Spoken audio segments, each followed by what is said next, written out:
passe la reprise? Très bien, ça se passe très bien, ça va.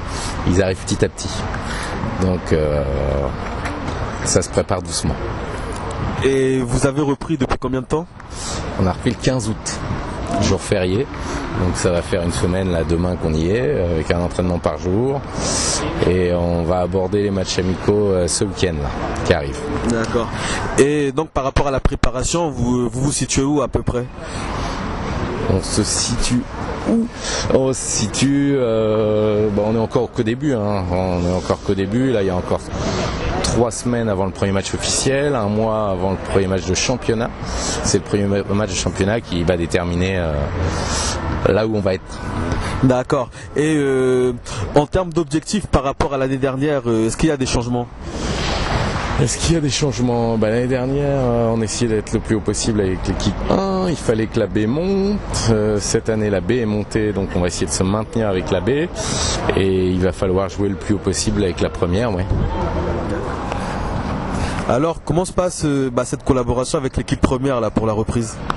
Eh bien, moi c'est ma 3e année au club là. Je crois que c'est la meilleure préparation qu'on puisse avoir avec l'équipe première et l'équipe réserve, sachant qu'aujourd'hui rien n'est défini sur les joueurs qui composent l'équipe première, ce qui fait qu'on tire la quintessence des joueurs, parce que sur 33 joueurs, il y a beaucoup qui veulent jouer en première. Donc ce sera à Nicolas et à moi-même de faire en sorte que ce soit les meilleurs qui jouent pour le meilleur des résultats sur la Nationale 3 pour pouvoir monter obligatoirement en N2 l'année prochaine. Et par rapport à l'équipe réserve, qu'est-ce qu'on peut attendre justement de cette équipe?